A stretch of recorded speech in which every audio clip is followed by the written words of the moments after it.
Salam semoga senantiasa tercurah pada Nabi besar Muhammad SAW, uswatuna wa qudwatuna, teladan bagi kita semua yang kita berharap mampu berkudwah pada beliau agar layak menjadi umat yang berhak mendapat syafaat yang uzma. Jamaah rahimakumullah, ini kira-kira jamaah yang kemarin juga ini. Ya, 1-2 ya. Jadi saya nggak ngulang lagi, karena kalau yang baru datang biasanya nanti nanya-nanya lagi bingung, karena harus berseri sifatnya. Nah, pada pertemuan yang ketiga ini kita akan bicara tentang bagaimana cara penetapan harta waris atau dengan tirkah. Itulah yang penting untuk kita ketahui sebelum kita membagi warisan, harus jelas dulu harta warisannya. Milik siapa harta itu sebenarnya.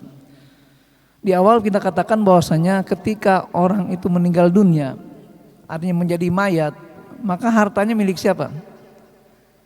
Milik siapa? Milik Allah. Milik Allah, kembali kepada Allah dulu. Kenapa? Karenanya kita kalau mendapat musibah disunahkan untuk baca doa istirja.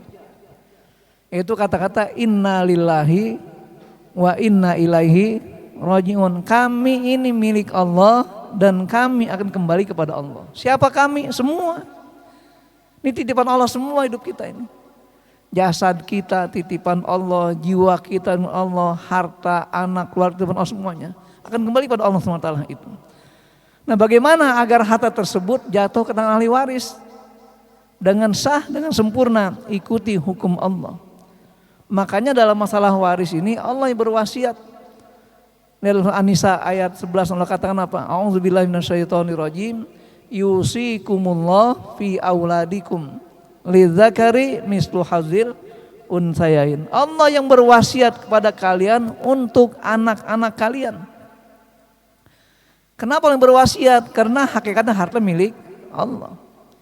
Karena kalau kita memiliki harta, nggak mungkin kita berwasiat.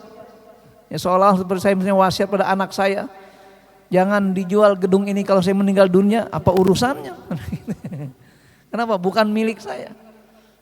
Nah, kenapa? Karena kembali kita kadang kita harus jelas dulu milik siapa atau apa itu harta peninggalan mayit atau tirkah itu. Ini jadi hal penting sebelum membagi waris. Nah, penetapan tirkah. Yang pertama, tirkah adalah harta murni yang dimiliki muwaris saat masih hidup. Dari manapun sumbernya, dari manapun asalnya, yang penting menjadi milik muwaris saat dia masih hidup. Jika ada harta bersama, maka lakukan pembagiannya sesuai dengan kontribusi materi masing-masing. Contoh dalam membangun rumah tangga suami istri, mereka masing-masing menghimpun harta, suaminya bekerja, istri pun bekerja juga mencari nafkah. Mereka kumpulkan barang-barang, beli rumah, beli kendaraan, macam-macam kekayaannya. Salah satu mereka meninggal, maka lihat persentase harta bersamanya. Kenapa demikian? Karena dasarnya jelas dalam An-Nisa ayat 32. Nah, kita sebagai seorang muslim bukan berarti tidak percaya dengan kompilasi hukum Islam yang mengatakan bahwa ada harta gonogini. Karena harta gonogini dasarnya lah hukum kolonial, bukan hukum syariat Islam. Sehingga kita sebagai seorang muslim kembali pada hukum Islam dan jelas dalam Al-Quran, yaitu surat An-Nisa ayat 32. Kata Allah apa? Lirrijali nasibun mimmaktasabu walin nisa'i nasibun mimmaktasabat. Laki-laki punya bagian dari hasil usahanya, perempuan pun punya bagian dari hasil usahanya. Jelas penentuannya. Maka berlaku persentase kontribusi materi masing-masing. Kadang dalam satu rumah tangga bisa jadi istrinya yang lebih dominan ngumpulin harta. Kenapa? Karena istrinya sarjana ekonomi, sementara suaminya sarjana agama, au aglab gitu ya. Sehingga ketika bekerja masing-masing penghasilan berbeda. Bahkan ada satu keluarga yang cari nafkah istrinya, suaminya cuma mancing mulu kerjaannya. Di rumah nggak apa-ngapain, karena kerjanya serabutan. Kalau ada dikerjakan, kalau nggak ada diam di rumah. Lebih banyak tidak kerjanya. Mengumpulkan harta begitu banyak, punya istrinya. Maka ketika istri meninggal, itu harus dipisahkan dulu hartanya. Mana yang disebut harta istri dan mana harta suami saat itu. Atau sebaliknya, ketika suaminya meninggal, lihat mana bagian suami dan mana harta istri. Ini namanya harta bersama, harus dihitung mengikuti aturan syariat agama Allah sesuai dengan kontribusi materi masing-masing. Maka dasar pembagian ini adalah surah An-Nisa ayat 32 bahwa masing-masing individu laki ataupun perempuan berhak mendapatkan hasil usahanya. Yang dalam istilah fikih namanya al-kasbu dalam bait zaujiyah, dalam rumah pernikahan. Jadi kalau dalam fikihnya Imam Ali radhiyallahu an dalam kitab Nahjul Balaghah dijelaskan istilah kata-kata bait zaujiyah, yaitu rumah hasil pernikahan. Mereka bangun karena pernikahan itu. Kapan mulai perhitungannya? Ketika terjadi pernikahan saat itu. Sehingga namanya dipisahkan nanti mana harta dia yang sifatnya mutlak bawaannya masing-masing, mana harta bersama hasil usaha bersama itu. Nah makanya dalam nikah harus jelas dulu bagiannya secara gamblang. Pembuktian pemilikan melalui sejarah asal muasal harta tersebut, baik dengan pola hibah, warisan, jual beli, penguasaan hak tak bertuan, keputusan pengadilan yang dibuktikan dengan catatan ataupun saksi.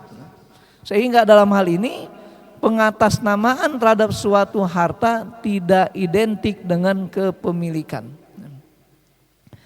Ini kadang sering terjadi dalam masyarakat, dalam kehidupan rumah tangga. Kadang seorang suami karena mobilnya banyak, rumahnya banyak, akhirnya apa? Rumah pertama atas namakan dirinya, rumah kedua atas nama istrinya, rumah ketiga atas anak pertama, terus begitu. Ketika ditanya suaminya meninggal, kata istrinya, ini sudah rumah saya. Buktinya mana? Itu atas nama saya. Ingat, pengatasnamaan tidak selalu identik dengan pemilikan. Makanya kita lihat dulu mana sertifikatnya, mana bukti pemberiannya itu. Bisa jadi seorang suami mengatasnamakan dirinya hanya sekedar biar nggak repot ngurusin pajaknya. Karena ada kasus di daerah Menteng, ada seorang kaya raya, hartanya triliunan, bukan hanya miliar, triliunan. Karena orang tua udah tua, umurnya 84 tahun, dia punya anak laki-laki 2, istri sudah meninggal. Akhirnya terjadi apa? Orang tua itu tulis surat tercarik, saya menyerahkan hak untuk mengurus harta saya kepada anak saya nomor 1 ini. Kenapa? Untuk ngurus pajaknya, transaksi di banknya. Ternyata apa? Ketika diam-diam anaknya itu dijadikan dasar tersebut dibuat sertifikat. Bahkan apa? Pengeluaran dan tersebut dipindahkan tabungannya ke Swiss, ke Amerika karena tinggal di sana. Ketika orang tuanya mau nikah lagi umur 84 tahun gitu ya. Ternyata apa? Di rekening enggak ada hartanya itu. Atas nama anaknya semua. Sampai kita mediasi, kita panggil tokoh-tokoh juga. Ternyata apa? Enggak tembus juga. Sampai orang tua meninggal itu di akhir penghujung hayatnya, padahal seorang yang hartanya triliunan. Karena satu rekening aja bisa 900 miliar. Itu kenapa? Gara-gara tadi salah menyikapi bahwa pengatasnamaan tidak identik dengan kepemilikan. Makanya kembali kita katakan dalam rumah tangga harus diperjelas. Ketika seorang suami ingin memberikan harta pada istrinya, berikan ini sebuah hadiah atau cuma pengatasnamaan saja. Terutama seorang istri, kalau minta hibah terang-terangan minta hibah dari suaminya. Biar apa? Namanya dan ada kata-kata kami sudah hibahkan gitu ya. Sehingga menjadi milik dia sempurna. Itulah yang terjadi, makanya kadang-kadang konflik dalam menetapkan harta warisan karena tirkah yang jelas ini.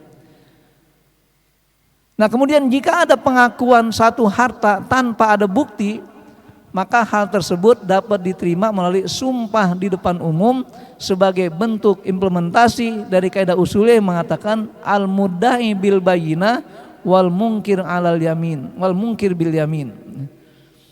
Jadi ketika orang mengklaim sesuatu pemilikan, dia harus membuktikan sesuatu itu. Apa bukti pemilikan milik dia itu? Walaupun dalam tatanan hukum positif pengatasnamaan sudah menjadi sebuah pemilikan. Makanya kita lihat dalam kasus yang ada di Samsat gitu ya. Dulu kan yang namanya pajak progresif itu dikenakan kepada atas nama yang sama gitu ya. Awalnya. Nah ini kan Bapenda pasti paham itu gitu ya. Jadi namanya sama kena pajak progresif ketika ada pertambahan kepemilikan itu. Akhirnya apa? Banyak orang mengatasnamakan nama lainnya tapi kakaknya masih satu gitu ya. hidupnya sama-sama untuk keluarga, sehingga apa? Untuk menghindari tadi pajak progresif tersebut atau pertambahan nilainya. Ternyata apa? Sekarang dirubah. Ketika mereka masih berhimpun dalam satu KK yang sama, walaupun namanya beda, tetap hitungan progresifnya berlaku di situ. Kenapa? Islam lebih dulu gitu, memahami hal itu. Dalam Islam pengatasnamaan nggak terlalu memilikan, lihat apa namanya hakikatnya apa? Apakah hak pengurusan, hak maunya titip saja, atau hak pengelolaan? Karena banyak juga seorang suami memberikan hak pengelolaan pada istrinya, padahal bukan memilikan dalam hal ini, hanya dikelola saja dan seterusnya. Makanya harus ada bukti-bukti konkret dalam hal ini. Karena hakikatnya dalam hukum Islam itu kita mengadil satu hukum prinsipnya apa? Nahnu nu'maru biqada'iz zawahir wallahu yatawalla sarair. Dalam tatanan hukum harus ada bukti konkret yang jelas sehingga apa? Tidak mengandung penafsiran yang lain. Ini yang kita katakan ketika ada peraturan sifatnya global seperti ini pasti akan menuai ikhtilaf dan perbedaan pendapat dalam menafsirkannya. Makanya beratnya seorang hakim ketika berhadapan dengan hukum seperti ini. Hakim harus istikharah dulu, harus bijaksana, cari sumber-sumber lain, kumpulkan data semuanya, ditimbang-timbang sana, musyawarah dulu, baru mengirim sebuah kesimpulan hukum. Makanya yang namanya hakim tunggal itu kadang-kadang lebih banyak salahnya. Minimal berapa hakim? Ya minimal 3 orang, ada hakim ketua, ada hakim anggota gitu. Ini kadang-kadang banyak hakim secara sendiri saja. Kenapa? Putuskan itu apa? Banyak pelanggaran-pelanggaran terjadi karena tidak bijaksana hakim itu. Makanya jadi hakim berat. Bahkan kata Imam Syafi'i, hakim ada 3 golongan. 2 golongan di neraka, 1 golongan di surga. Berarti lebih banyak di mana? Banyak di mana? Lebih banyak di neraka. Maka sekarang ada hakim sedang dibawa prosesnya. Gara-gara apa? Membebaskan orang yang terbukti melakukan perbuatan kejahatan gitu rupa. Gara-gara apa? Ada sogokan sekian miliar gitu. Nah kemudian uang takziah dalam sebuah kematian adalah tirkah. Kenapa dikatakan tirkah uang takziah? Karena muncul uang takziah disebabkan ada kematian. Dan kematian itu milik mayit. Jadi hakikatnya bukan bantuan untuk keluarga mayit, tapi menjadi bantuan untuk ngurus mayit. Makanya kalau kita mendapatkan kematian keluarga kita, dia harus diurus dari mulai tajhiz jenazahnya, mengkapankannya, memandikan, mengubur semuanya kan perlu biaya. Dari mana diambil? Dari uang takziah itu, karena milik mayit. Sehingga ketika tersisa, maka hasil menjadi tirkah, harta warisan berikutnya itu. Saya punya teman gitu, seorang ustadz, padahal guru SD. Ketika beliau meninggal dunia, uang takziahnya terkumpul 165 juta. 165 juta, itu tahun sekitar 2000-an, awal 2000-an gitu. Nah, itu kenapa terjadi? Karena mungkin banyak koleganya kena ngajar di mana-mana, akhirnya orang banyak memberikan saran seperti itu. Namun demikian bijaksananya beliau itu sudah tulis di buah wasiat. Dia katakan dari sebagian harta yang saya dapat dari takziah nanti, saya sudah saya wasiatkan, saya wakafkan untuk teman-teman para dai saya atau teman-teman dakwah saya. 90 orang nama dalam buku tersebut itu dibagikan semuanya. Jadi kembali kita katakan yang namanya uang takziah adalah tirkah, artinya harta warisan. Nah begitu pula dengan tunjangan kematian, baik berupa asuransi dan lain sebagainya. Kenapa? Karena sifatnya diberikan ketika ada kematian itu. Beda halnya dengan uang pensiun dari sebuah institusi menjadi dana bantu untuk pasangan hidup saja. Karena kalau pensiun itu ciri khasnya kalau pasangan udah meninggal dunia berhenti pensiunnya, gitu ya. Ini orang-orang ASN gitu, paham gitu ya. Kalau saya kan bukan ASN, jadi kapan dapatnya? Jadi uang pensiun lah bukan tirkah, bukan warisan. Kenapa? Hanya untuk membantu pasangan hidup ketika masih hidup. Ketika pasangan hidup meninggal dunia, maka putus uang. Berbeda dengan tadi tunjangan kematian, santunan kematian itu sifatnya tidak melihat pasangan peninggal pun dia berikan tunjangan tersebut, baik asuransi jenisnya itu. Nah karena dibatasi oleh kematian pasangan tersebut tentang uang pensiun. Nah tirkah yang berjalan manfaatnya menjadi milik bersama untuk para ahli waris. Contohnya ada mayit meninggal dunia, meninggalkan kontrakan 150 pintu, anaknya cuma 5. Kan jual kontrakan nggak seperti jual kacang gitu. Ternyata apa? Dia ingin memanfaatkan, bisa bersama-sama memanfaatkan. Nanti 1-2 orang sebagai manajer yang ngurus, nanti dikasih gaji secara profesional. Atau meninggalkan perusahaan, kan perusahaan nggak mungkin dijual begitu saja. Maka dia ambil manfaatnya, maka dikatakan ini milik bersama. Sehingga apa? Tidak boleh salah ahli waris bertindak sendirian. Dia harus nunggu kesepakatan ahli waris semuanya. Dihitung berapa ahli warisnya di situ. Kadang-kadang ada kasus begini yang agak ruwet. Ketika seorang meninggal dunia, punya perusahaan besar, anaknya cuma perempuan saja. 2 orang perempuan, 1 istri. Kan berarti hartanya nggak habis di tangan anak dan istrinya, masih melabrak ke wilayah keluarga dari almarhum, saudara kandung almarhum.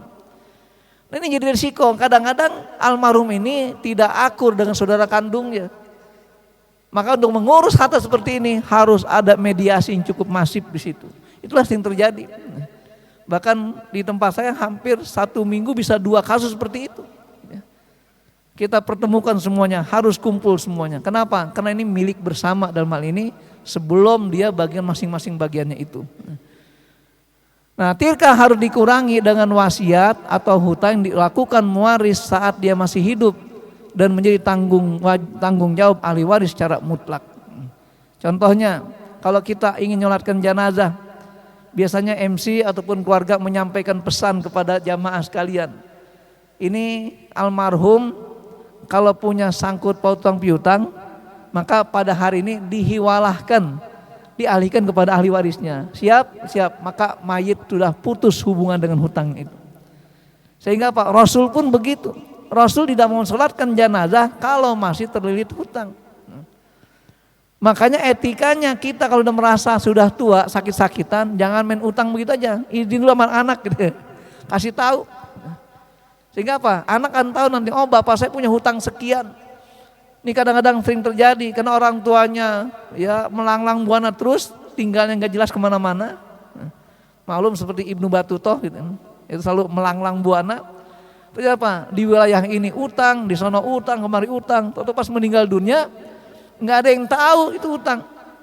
Tahu sekian bulan ada berita sebelum meninggal, datang orang yang punya piutang itu semuanya, anaknya bingung, udah dibagi-bagi harisan semuanya, udah selesai. Nah inilah kita masalah, maka harus ditunggu dulu. Kalau punya hutang diklarifikasi dulu, dipastikan siapa yang punya hak dan tanggung jawab dengan hutang ini harus disampaikan dulu dalam ngurus jenazah tersebut. Nah, apa keistimewaan waris Islam ini? Sehingga kita katakan menetapkan tirkah itu betul-betul kita sadar hakikatnya harta warisan itu milik Allah sebelum sampai ke tangan ahli waris. Nilai keadilan bersifat universal, itu berimbang dan itu milik Allah Subhanahu wa taala, sehingga mewaris tidak akan terkena sanksi apapun dari harta yang ditinggalkannya. Jadi kalau kita sebagai orang yang akan mati nanti dan kita punya banyak harta, kita enggak berwasiat apapun, tidak mengatur hibah apapun, kita serahkan pada hukum Allah, kita menemui Allah begitu lapang walaupun harta kita banyak di mana-mana. Kenapa? Karena harta kita kembali kepada asalnya milik Allah Taala. Tapi sebaliknya kalau kita atur dengan kemampuan kita, dengan keinginan kita, baik hibah ataupun wasiat, ternyata salah dan melanggar keadilan Islam seperti itu, maka akan menjadi pemberat kita di akhirat nanti dengan sanksi tersebut. Ibaratnya mayit di alam kuburnya gara-gara salah menyikapi harta dia masih hidup pada ahli warisnya, maka akan masih kebagian dosa-dosanya itu. Termasuk jamaah rahimakumullah. Kadang-kadang kita satu keluarga suka bangga ketika orang tua kita meninggal, kita punya saudara ada 4 atau 5 orang, karena masing-masing udah punya usaha masing-masing. Udahlah, kami sebagai keluarga nggak pernah bicarain waris, biarin aja sampai kapanpun. Oh itu salah. Sikap begitu. Kenapa? Karena kalau kita sayang sama orang tua kita, apa yang beliau tinggalkan harus bermanfaat kebaikan bagi mayit itu. Lihat kata Allah pada surat Yasin ayat 12. Inna nahnu nuhyil mauta wa naktubu ma qaddamu, amal perbuatannya, wa asarahum, peninggalannya, wa kulla syai'in ahsan fi imamin, semuanya aku catat dalam lauhil mahfuz Allah SWT itu. Artinya apa? Kalau orang tua meninggalkan harta begitu rupa, walaupun kita sebagai anaknya ini nggak butuh seolah-olah, tetap harus dihitung dulu warisan tersebut. Sehingga kita jelas bagiannya masing-masing. Punya anak bulan sekian, B sekian, C sekian, sudah akur, punya istrinya sekian, maka kita hitung semuanya, baru ada musyawarah berikutnya. Kenapa? Karena eksekusi waris boleh dengan musyawarah. Tapi menetapkan hukum waris hitungannya nggak boleh musyawarah. Al-Quran jelas mengatakan faridotan minallah, ketetapan mutlak dari Allah. Jadi apa hikmahnya bagi mayit? Kalau sudah diterima oleh ahli waris harta tersebut, maka mayit mendapatkan 2 pahala. Pahala pertama apa? Meninggalkan harta yang baik. Kenapa? Diterima oleh anak dengan legowo, dengan rela.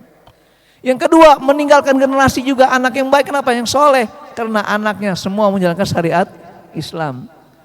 Makanya kalau sayang sama orang tua, jangan dibiarkan. Ini kadang-kadang udah 30 tahun orang meninggal, harta dibiarkan begitu saja. Kenapa? Masing-masing gak mau ngurusin, bangga dia. Salah itu. Dia gak sayang sama orang tua namanya. Oleh karena itu kita katakan termasuk ketika bagaimana pesan orang tua itu, kalau dia melanggar syariat jangan dilaksanakan. Kadang ada orang tua berwasiat yang salah. Contohnya wasiat pada ahli waris. Ini kalau diakui oleh ahli waris semuanya gak boleh diterapkan. Karena Rasul mengatakan la wasiyata liwarisin, tidak boleh berwasiat pada ahli waris. Atau ada wasiat orang tua yang sifatnya menafikan manfaat harta. Contoh tadi kita katakan ketika dia mau meninggal dunia, dia pesan pada anaknya, ini rumah ini hasil gaji bonus bapak pertama. Pokoknya bapak tidak rela kalau nanti bapak meninggal ini dijual. Enggak boleh wasiat begitu. Kenapa? Menafikan manfaat harta namanya. Karena anak nanti belum tentu butuh rumah, dia butuh uang. Dia udah punya rumah masing-masing, tapi nggak punya biaya untuk ngecat rumahnya. Maka kita kan nggak boleh ada wasiat berarti menafikan manfaat harta atau menghalangi hak orang lain. Berwasiat, ini saya punya anak 3 umumnya. Pokoknya bapak wasiat tuh adekmu yang nomor 3 jangan diberi. Kenapa? Dia orangnya nakal begini-begini. Nggak bisa. Karena yang namanya warisan itu pembagiannya bukan dengan perasaan tapi dengan fakta hukum di lapangan. Adapun harta kerahiman dengan perasaan, makanya keterahiman, kasih sayang. Begitulah seterusnya. Maka kita katakan harus diperjelas bahwa keseimbangan keadilan Islam adalah mengacu pada keadilan Allah bersifat berimbang itu. Artinya hak dan kewajibannya harus disandarkan bersama-sama. Menerapkannya berpahala bagi muwaris dan juga bagi waris, artinya bagi yang meninggal atau bagi yang masih hidup. Karena hal itu bagian dari ibadah ahli waris kepada Allah SWT. Sebenarnya sabda Rasul mengatakan, wa innama faradul mawaritha litakuna liman ba'dakum. Sesungguhnya Allah mewajibkan faraid pada kalian untuk generasi setelah kalian, biar berpeluang ibadah kepada Allah menghitung waris secara Islam. Allah wajibkan kita menghitung waris secara Islami. Kenapa? Bagi pesan singkat bagi anak-anak kemudian, bagi ahli warisnya menjalankan syarat tersebut. Sehingga apa? Bernilai ibadah. Orang tua yang meninggalkan juga dapat pahala. Kenapa? Meninggalkan anak-anak yang soleh dan harta yang soleh. Maka Rasul berpesan pada Amr bin As mengatakan ni'mal malu soleh lil mar'is soleh. Sungguh baik harta yang baik jika dikelola oleh orang-orang yang baik pula. Ibaratnya walaupun kita dapat banyak dalam harta warisan itu asal berkah enak hidup. Ya. Walaupun banyak harta peninggalannya, harta warisannya yang penting berkah. Enak enggak? Enak. Udah sedikit enggak berkah, ribut mulu. Nah itu makanya dalam ini kita katakan bahwasanya bagaimana kita memahami hakikat syariat agama Allah itu. Hukum menerapkannya adalah wajib ijbari. Maka seorang ahli waris tidak boleh menawarkan pola dalam bagi waris, apakah mengikuti adat atau mengikuti hukum kolonial, enggak begitu. Tapi sampaikan dulu cara syariat Islam. Contoh begini kasusnya, ada seorang suami meninggal dunia, meninggalkan seorang itu 2 orang anak. Akhirnya apa? Ketika suami meninggal, kata istrinya pada anak-anaknya, nah ini warisan ayahmu, kita mau hitung cara hukum adat atau cara hukum kolonial gitu. Enggak boleh. Semua itu secara Islam kalau dia sebagai orang beragama Islam. Karena al-Islam adalah ad-din, aturan. Sehingga siapa yang beragama Islam harus taat ikuti aturan tersebut. Sehingga dalam hal ini kita katakan wajib ijbari, dipaksakan. karena itu fariidatan minallah itu. Sampai ahli waris tahu saham atau bagiannya masing-masing, itu saja batasannya. Sehingga masing-masing ahli waris tahu prosentasenya, berapa bagian, simpulan berapa bagian, sudah jelas bagiannya, boleh tanda tangani sebagai bentuk keikhlasan dia menerima hal itu. Walaupun belum ada eksekusi. Nah, untuk eksekusi boleh dia bikin adendum, ada kesepakatan berikutnya. Bahwa pembagian ini kita polanya, kita bagi yang cash dulu. Yang masih sifatnya harta berupa tanah, rumah, kita tunda sampai sekian lama sebagainya. Silakan atur saja. Atau maunya udah untuk rumah kita skat aja. Karena rumahnya lorong begitu besar, panjang, tinggal dibagi-bagi. Silakan atur musyawarah. Atau mau dijual dulu sampai semuanya, atur ya semuanya. Yang penting eksekusi boleh dengan musyawarah. Tapi pembagiannya persentase nggak boleh dengan musyawarah. Kenapa? Ini hukum Allah SWT itu. Hak ashabul furud ditentukan oleh karena kedekatan hubungan dengan mewaris melalui jalur laki-laki. Makanya selama mayit itu masih punya terhubung dengan jalur laki-laki, diusut sampai ke atas sekalipun. Bahkan saya pernah nangani kasus 7 turunan. Kenapa 7 turunan? Karena harta atau tanah yang akan dijual itu masih stempel VOC-nya. Itu tanah yang ada di Sumedang, yang kena gusuran WUS gitu ya. Kalau enggak, mereka enggak jual. Karena harus dipaksa untuk diambil juga, maka dijual. Akhirnya apa? Bagusnya ahli waris ini, dia setiap ada yang meninggal dicatat rapi. Ada segini datanya ini. Si A meninggal, ahli warisnya teruskan ini masih hidup, terus begitu. Sehingga apa? 2 jam kita hitung selesai. Padahal sudah 38 tahun mereka enggak pernah komunikasi satu keluarga yang lainnya. Gara-gara apa? Datanya jelas. Sehingga apa? Tidak bisa kan kira-kira, cuma dengan perkiraan saja. Maka dari sekarang Bapak Ibu sekalian, ketika bicara warisan, mumpung masih hidup sekarang ini, harus kita cermat bagaimana ketika saudara kita meninggal dunia, catat aja. Meninggal tahun sekian, ahli warisnya hidup sekian-sekian ini, hartanya sekian, ditentukan semua. Sehingga apa? Tinggal kita cara waris, insya Allah akan kelar secara mudah dalam hal ini. Jadi mengambil hal ini ashabul furud akan dikaitkan dengan jalur laki-laki semuanya. Maka hadis mengatakan al-hiqul faraid bi ahliha fama baqiya fahuwa li aula rajulin zakarin. Jadi selesaikan faraid itu pada yang berhak, adapun jika sisa kembalikan kepada jalur laki-laki dari jenis kelamin laki-laki, namanya asobah. Kematian tidak memutus hubungan pernikahan, tetapi perceraian dan memutus hubungan tersebut sehingga apa? Tidak berhak dapat warisan. Makanya ketika sudah terjadi perceraian, sudah selesai idahnya, kemudian suami atau istri meninggal, enggak punya hubungan kewarisan lagi. Walaupun kadang-kadang para selebritis enggak begitu. Mendengar mantan suaminya meninggal setahun yang lalu, akhirnya berebut nyari hak waris, padahal udah putus hubungan pernikahannya itu. Kecuali kalau belum selesai idahnya, umpamanya baru cerai sekali, tunggu 3 bulan, ternyata baru 2 bulan mantan suaminya meninggal, maka sang mantan istri berhak dapat warisan dari suaminya. Kenapa? Belum putus hubungan pernikahannya. Itulah Islam. Makanya kalau keturunan generasi nasab nggak ada kata bekas. Pokoknya mau ke atas jalur laki-laki semua, ke bawah juga laki-laki semua, ke samping pun beginian, ini jalur laki-laki semuanya itu. Nah, sehingga dalam perceraian putus hubungan saling mewarisi antar keduanya. Nggak ada kata warisan kalau sudah terputus hubungan pernikahan itu. Makanya uniknya pernikahan begitu sakralnya, walaupun baru 2 jam ijab qabul, ternyata apa? Pasangannya meninggal, berhak dapat warisan. Nah, makanya kalau ada nenek-nenek kaya gitu ya, kawini para jomblo. Akhirnya apa? Karena saking apa istilahnya, ya, kagetnya nenek ini, ijab qabul dengan jomblo itu langsung jantungan. Sehingga apa? Langsung meninggal. Ternyata nenek ini nggak punya keluarga, nggak punya anak. Maka jomblo tadi dapat berapa? Setengahnya, bayangin itu. Kalau kekayaan 3 triliun, 1,5 triliun cuma 2 jam. Mau kayak gitu? Mau? Cari nenek-nenek yang kaya raya dan gak punya anak. Nah, ini fenomena lain yang penting di sini dalam memahami tirkah dan juga menyikapinya. Kita bedakan di situ antara hibah dengan wasiat. Ini kadang-kadang sering terjadi pemahaman yang keliru ketika sekarang muncul ada istilah kata-kata hibah wasiat. Padahal karakternya berbeda. Hibah itu apa? Hibah dapat dilakukan dalam keadaan sama-sama masih hidup dan harta berpindah seketika. Itu hibah, pemberian cuma-cuma kepada seorang yang pindah ketika hak itu. Kenapa? Sama-sama masih hidup. Makanya kalau hibah terhadap anak kecil di bawah umur, dia harus ada pengampunya yang layak untuk menerima hibahan tersebut. Kan kadang-kadang ada orang tua saking senang sama anak yang masih bayi, baru umur 5 tahun, pengen hibahkan hartanya.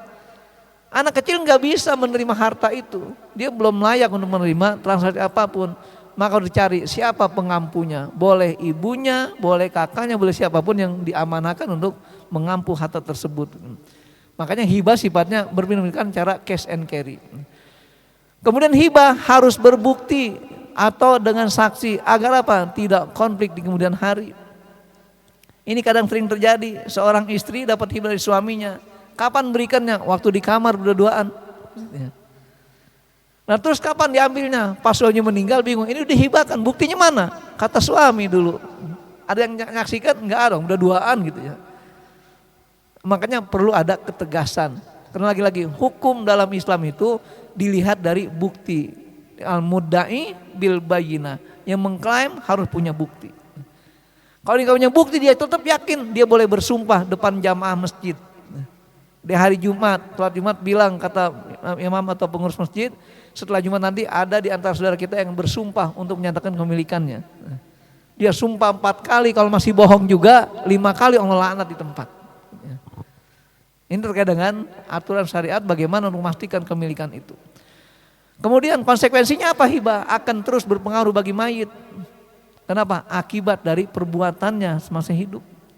Seandainya saya hibahkan kepada anak saya ini semuanya harta, anak saya perempuan semua, ternyata Pak dia punya ahli waris dari saudara kandungnya, kemudian ahli warisnya nuntut anak yang nggak beri, berarti kan akibat perbuatan orang tua sehingga terjadi keributan. Maka orang tua tadi mendapatkan azab dari Allah gara-gara apa? Perbuatannya membuat konflik kemudian. Makanya hati-hati menghibahkan sesuatu harus kita tanyakan bagaimana proses caranya itu. Biar apa? Biar ada kedamaian, ketentraman dalam membagi waris tersebut. Beda hal dengan wasiat. Kalau wasiat sudah dilakukan kepada selain ahli waris, terutama wasiat mal, wasiat harta. Kenapa tidak boleh pada ahli waris? Karena ahli waris sudah dapat bagian secara faraid. Kalau kita berikan juga wasiatnya berarti ada dualisme kepemilikan harta waris. Kecuali atas kesepakatan semua ahli waris. Umpamanya orang tua udah kadong wasiat, ahli waris kumpulnya, udah Ustaz kita semuanya sepakat, silakan bikin pernyataan bahwa mereka mau menerima wasiat orang tua yang sifatnya mereka keliru dalam hal itu. Kenapa? Orang tua memikir agar masing-masing punya bagian yang sama dalam hal ini. Begitulah seterusnya. Dilakukan pada hal-hal yang dihalalkan secara syariat, seperti tadi umumnya tidak boleh kita wasiat sesuatu yang diharamkan. Contohnya tadi kita katakan wasiat untuk menghilangkan manfaat harta. Wasiat untuk menghalang-halangi hak orang lain atau hak waris itu nggak boleh, kenapa diharamkan ini. Apalagi jika mengandung unsur maksiat. Seperti apa? Wasiat terhadap hartanya untuk membangun diskotik atau tempat kemaksiatan. Ini kan kampung kita sepi nih kalau malam, jam 7 aja udah sepi nggak ada orang. Udah bikin diskotik yang rame di sini, biar rame nanti. Boleh nggak?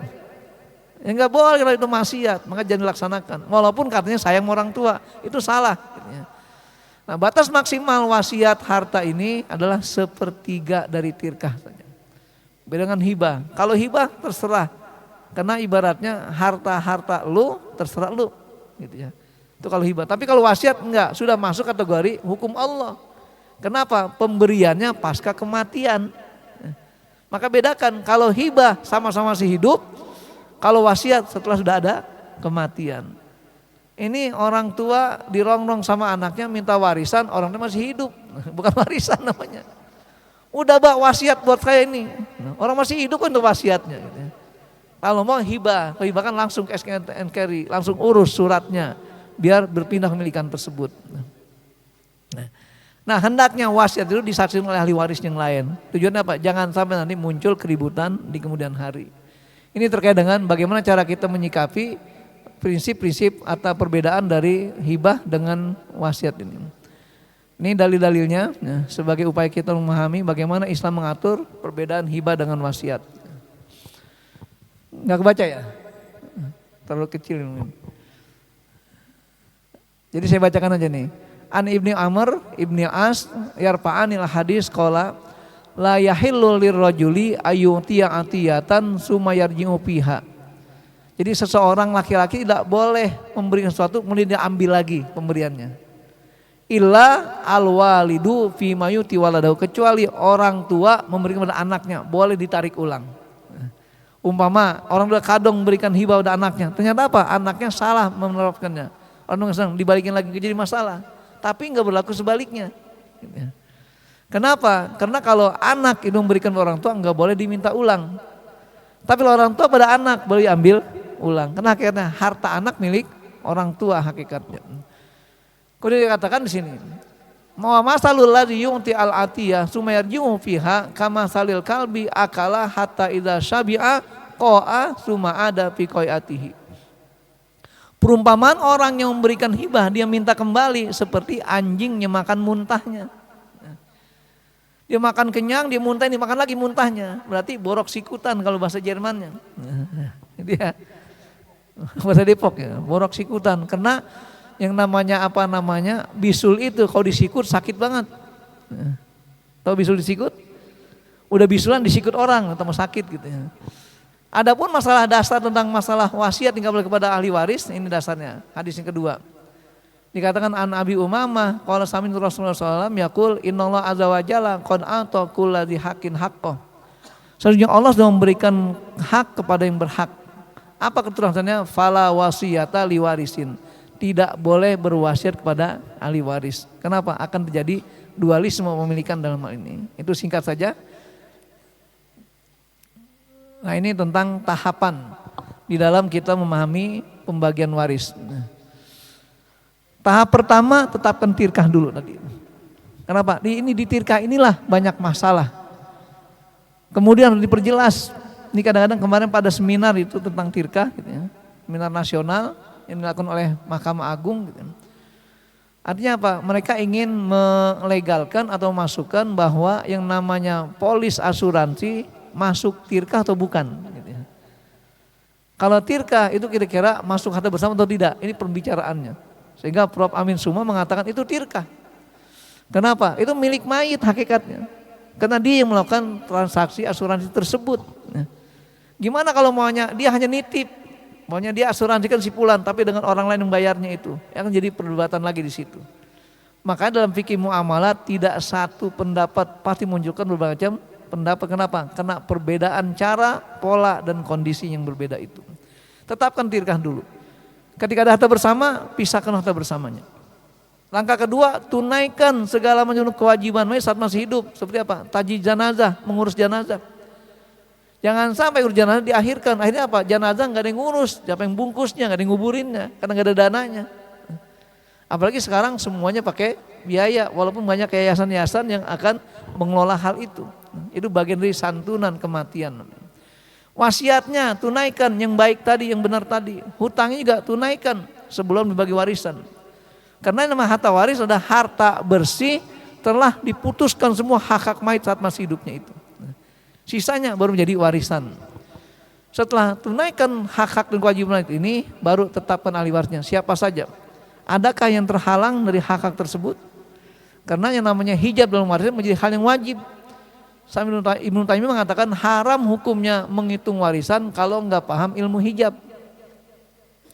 Kadang ada seorang anak terhalang haknya. Kenapa? Dia bukan anak kandung umpamanya. Kenapa? Bukan ahli waris berarti. Gimana dia jatahnya? Boleh dia dapat wasiat wajibah. Kenapa? Karena ibaratnya orang tua tadi rela untuk memberikan makan pada anak tersebut walaupun bukan anak kandungnya secara sah. Maka sama dengan statusnya anak angkat. Bagiannya adalah bagian wasiat wajibah saja, bukan faraid. Jadi begitu seterusnya. Kemudian berikutnya hitung faraidnya, udah jelas bagaimana menghitungnya. Dan alhamdulillah Iwaris sudah memberikan satu prestasi, satu karya di mana umat Islam dengan mudah menghitung warisan semudah memainkan handphonenya. Nanti kita lihat di akhir bagaimana cara menghitung waris secara aplikatif. Kenapa? Karena kita buat ini sudah auto hijab, auto farad, auto akon, bahkan itu mencakup semua hitungan-hitungan fenomenal. Seperti akdaria, Umariyatain, dan juga Aul dan Rod, itu semuanya. Setelah dihitung, nah baru yang paling 5, pelaksanaannya itu eksekusinya boleh dengan musyawarah. Silakan mau lewat bagaimana cara silakan saja. Kadang-kadang seorang laki-laki merasa dia kebanyakan bagiannya, adanya perempuan kurang, boleh serahkan bagiannya. Tapi hitung dulu. Ada kasus dikit sebagai penutup. Ada seorang ibu gitu, tinggal di daerah Pondok Indah. Dia punya anak perempuan 2. Suaminya kaya raya, rumahnya 5, mobilnya banyak. Tiba-tiba datang ke kantor waris, mengatakan, Ustadz tolong dong dihitungin hartanya biar jatuh ke tangan anak saya semua gimana gitu. Saya emang gak usah, kata istrinya itu, kata ibunya itu. Saya bilang, ibu bilang gak usah, gak mau, udah tahu bagiannya berapa? Gak tahu, coba kita hitung berapa akumulasi harta itu. Dihitung sekian rupa, ternyata ibu jatuhnya berapa? 1,5 miliar bu. Oh saya mau kalau gitu. Nah pada awalnya ikhlas bilangnya. Jadi jangan ngomong ikhlas sebelum tahu bagian masing-masing. Makanya bagi kami kata ikhlas harus dibuih tanda tangan baru ikhlas namanya. Kalau cuma ngomong doang hari ini berbeda dengan besok. Apalagi kalau udah ada kompor-kompor gas di sampingnya. Ya kan gitu kan gitu ya. Jadi ini laki-laki semua kumpul nih. Sudah sepakat, oke, ya bikin pernyataan sepakat. Besok pulang tanda tangan, ketemu istrinya, ketemu pasangan hidupnya. Ketemu lagi, berubah. Kenapa? Kompor gas di sebelahnya. Makanya saya selalu kalau bagi waris itu saya tanya dulu, saya absen. Ini siapa? Ini istri almarhum, oke masuk. Ini siapa? Anaknya, ini siapa? Pamannya, saya tanya dulu. Ada anak laki nggak ada? Oh maaf paman, ada anak laki-laki terhalang keluar dulu sana. Gitu ya. Nanti dengerin hasilnya aja. Jadi jangan ikut campur di situ. Ini kan kadang-kadang mertua ikut campur, lucu. Besan ikut campur, gak ada urusan dengan warisan itu. Nah, itu masalahnya, sering terjadi seperti itu. Makanya boleh itu dengan musyawarah kalau sudah jelas bagian masing-masing. Inilah jamaah rahimakumullah. Jadi sesi ketiga ini berkaitan masalah bagaimana mentirkah itu untuk jadikan alas dan dasar membagi warisan. Baik, silakan mungkin ada yang mau komentar atau bertanya, saya silakan. Ada beberapa kasus yang perlu disampaikan atau dicerahkan dalam kesempatan pertemuan kali ini. Sudah sepakat semua? Paham semua? Atau enggak paham semua? Gitu ya. Yang jelas memang kalau saya katakan kajian waris ini yang paling bagus itu 1 hari full day gitu ya. Jadi kajiannya dari jam 7 sampai jam 5 sore, baru lumayan gitu ya. Silakan Pak.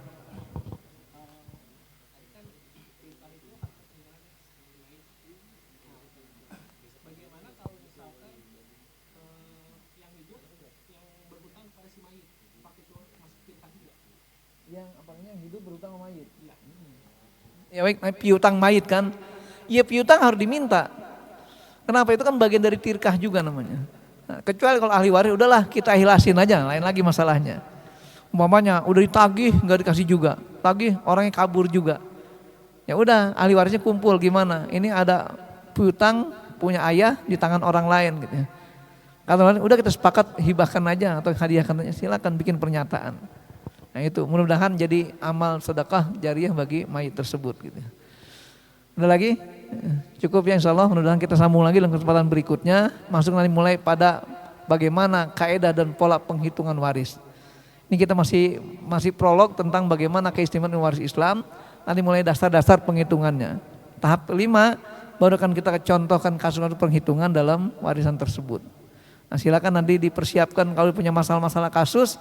Kita akan bahas pada pertemuan kelima nanti. Di akhir nanti kita akan juga sodorkan bagaimana aplikasi waris untuk kita gunakan sebagai penghitungan cara mutlak dan semudah membalik telapak tangan. Sampai ketemu lagi, mohon maaf terkait kurang hilafannya. Assalamualaikum warahmatullahi wabarakatuh.